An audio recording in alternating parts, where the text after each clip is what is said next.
Hi, and welcome to Viewmaster Travels, where we visit locations from vintage Viewmaster reels and try and recreate the pictures from them. And maybe we'll learn a little history about the place along the way. Today, it's Reel 2061, historic Santa Barbara and Solvang, California. We're just going to be looking at Solvang today. There's other pictures to investigate later. I think these pictures were taken in the early 70s. Solvang is a very small town about 100 miles north of Los Angeles on the central coast of California. The town of Solvang is known as the Danish Capital of America. Its name means sunny field, and it's famous for its distinctive European look. Despite being such a small town, it's a very popular tourist destination, boasting millions of visitors per year. There's a lot of history here, so let's get started. For this expedition, I got several old tourist brochures, but this map looks to be from the time that the Viewmaster pictures were taken, so we'll use this one as our guide. We realized some of these pictures were going to be hard to find, so we thought our first stop should be at the local museum here on Elverhoj Way.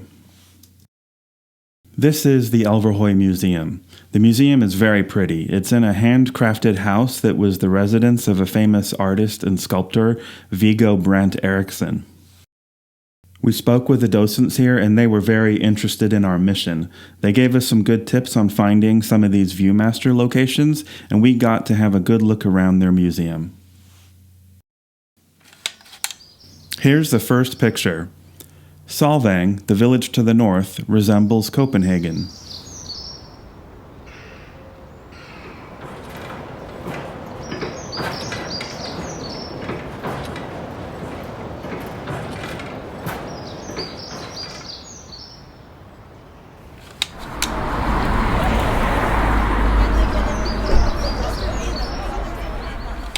Well, there's a pretty obvious landmark in this picture that made it easy to find, this giant windmill. This isn't the first windmill we'll see on this adventure either, there's several. This one's at one of the main intersections in town, labeled on the map as Copenhagen Square. As you can see, Solvang's architecture has a distinctive style. It's not just the windmills, but the design of the buildings is all Danish-styled. This makes Solvang feel like a small European village that was teleported into a Californian valley. It's a big part of the town's charm. Looking at the picture comparison, not much has changed in the last 50 years, except for this tower. This is Round Tower, which is a 1/3 size replica of the famous 17th century tower and observatory in Copenhagen. The one in Solvang, though, is a pizza joint. Keeping with the windmills, here's the next picture. Windmill at Danish Inn is one of 4 in Solvang.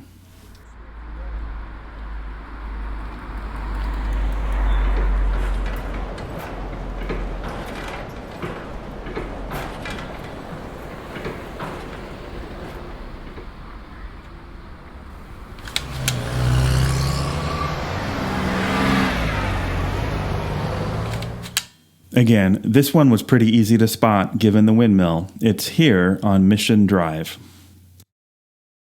The landmark Danish Inn closed in 2007, and this iconic windmill was under threat of being torn down. Apparently, the seismic retrofit required to keep the windmill safe was too expensive, but it was completed eventually, and now there's a new restaurant there. And again, this location looks almost entirely unchanged. This was the first windmill built in town. It was built by the inn's original owners in 1957 to fit with what was then the new popular style, the tourist-friendly Danish provincial style. The distinctive Danish architecture of Solvang wasn't always there. Originally, the buildings looked like all the others in the area. After World War II, though, Solvang resident Ferdinand Sørensen returned home from a trip to Denmark and decided to build the first Danish windmill near his home in 1946. This windmill isn't in town, though. It's over here on Old Mill Road. But Sørensen's Danish stylings caught on, and soon a local architect was adding Danish provincial-styled facades to the existing buildings. This gave the buildings the half-timbered, thatched roof style of a Danish village, and gave Solvang something unique to show. Sorensen went on to build 3 more windmills in town. The one at Copenhagen Square we already saw. After that one, he built one at the other end of Copenhagen Drive at Hamlet Square. And finally, one on Mission Drive outside the Kronborg Inn. This accounts for the 4 windmills mentioned in the label of the Viewmaster picture. However, the first Danish windmill built in the area predates them all. To find this one, we traveled a little out of town down Fredensborg Canyon and found this, Wolf's Windmill. It was built in 1922 by original Danish resident J.C. Wolf as a functional windmill on his farm. This is the first Solvang windmill. Here's the next picture, oddly titled, Solvangites Do Their Own Street Cleaning Early Each Morning.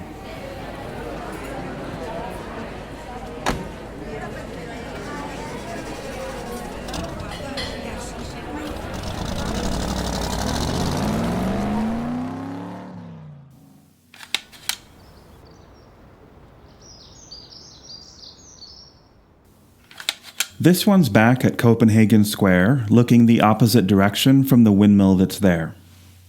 Again, this is a good example where nothing's changed in the last 50 years. The Danish-style architecture has kept the look of the town much the same since the 60s. But what's up with everyone doing their own street cleaning, which clearly isn't what's happening in the Viewmaster picture? Finding more about that took some digging into why Solvang had become such a tourist destination. Solvang was settled initially in 1911 by Midwestern Danish Americans wanting to find a warmer location to establish a colony, a folk school, and a church.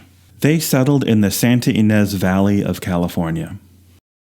The town grew modestly as they focused on farming their families and keeping their heritage alive. But as their agricultural economy stagnated in the 40s, they realized their economic future could benefit from tourism. Then, on January 18, 1947, the very popular Saturday Evening Post came out. This is a copy of it. It contained an article named Little Denmark, written by Dean Jennings, and it's here on page 28. This reached about 2 million homes in 1947 and described the then little-known town of Solvang in great detail. It describes the history and people of Solvang, the schools and the festivals, but little in the way of it being a tourist destination. However, it was clear things were changing. Here's how it describes the post-war times.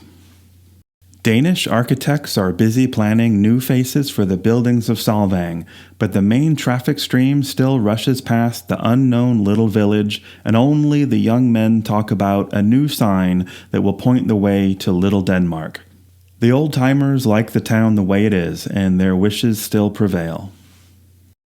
The old-timers' wishes didn't prevail for long. After this article and the inspired restyling of the town, Solvang's tourist industry boomed, and it still does to this day. But back to the Viewmaster and the question of street cleaning. In that same article, I found this. There is no street cleaning department. When the village needs a refresher, they put a notice in the weekly newspaper which reads, "Let's clean up tomorrow." The whole population responds. Could it be that the Viewmaster title is based on this article? Next up, the Danes claim storks on shop rooftops bring good luck.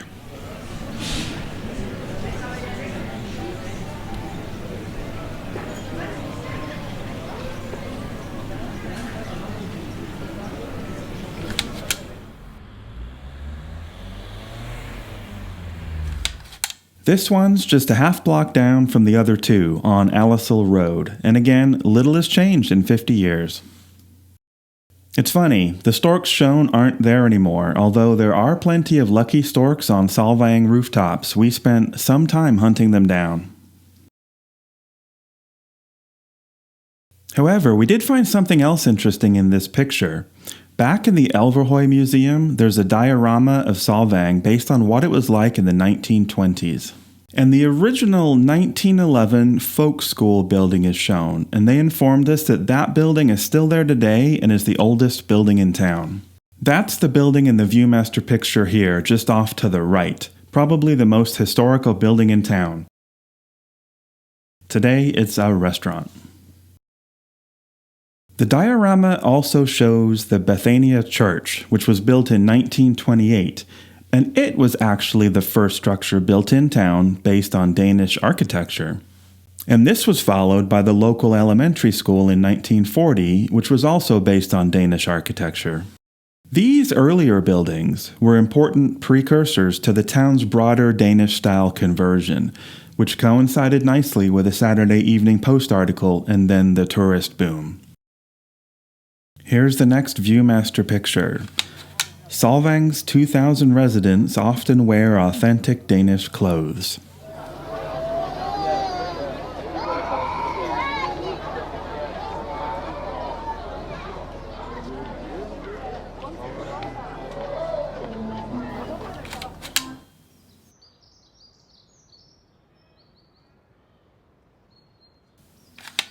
For this one, we showed the image to the docents at the Elverhoj Museum. They recognized the location right away, and they recognized the people in the picture too. It's back behind the Blue Windmill in Hamlet Square. They thought this was likely taken during the Danish Days Festival, when residents really do dress in traditional costume in town. The reporter who wrote the Post article had visited during Danish Days, and maybe it's likely the Viewmaster photographer did as well. Unlike the other pictures so far, though, this location's changed a little. The railing has been extended and these stairs have been removed, although you can still see how the brickwork changes where the stairs used to be. But this roof is the same and these stairs are still there, and so is this lamp, but we didn't see any costume Danes that day. We did, however, watch the 1961 William Castle thriller Homicidal, whose ending I didn't see coming, that's set in Solvang, so we added a couple more locations to our agenda. This opening title is here on Copenhagen Drive, under the arches you can see in the Viewmaster picture. And this scene is right next to the Danish Inn, with the windmill in the background. The Danish bakery featured in the movie is still there. The last picture is Ballard's Little Red Schoolhouse is still in use today.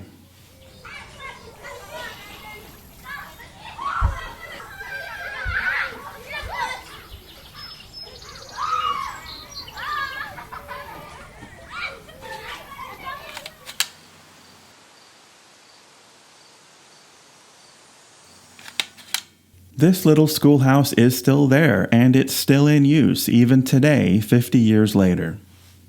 However, Ballard is some ways out of town, so we drove out of Solvang through the beautiful Santa Ynez Valley to get this picture. Ballard is a tiny town with 467 people living there, an inn and a bakery, and it's one of the most beautiful towns we've seen. Even though we'd found all the pictures, we had to go back to Solvang. We ate some of their world-famous Abelskivers and kept exploring. Solvang is really a jewel on the California coast, mixing old-world charm with West Coast climate. The look of the town may seem artificial at first, but beneath the architectural facades, you'll find a surprisingly interesting history, friendly people, and an authentic culture. It's a tourist destination that deserves to be one. That's it for this episode. See you next time.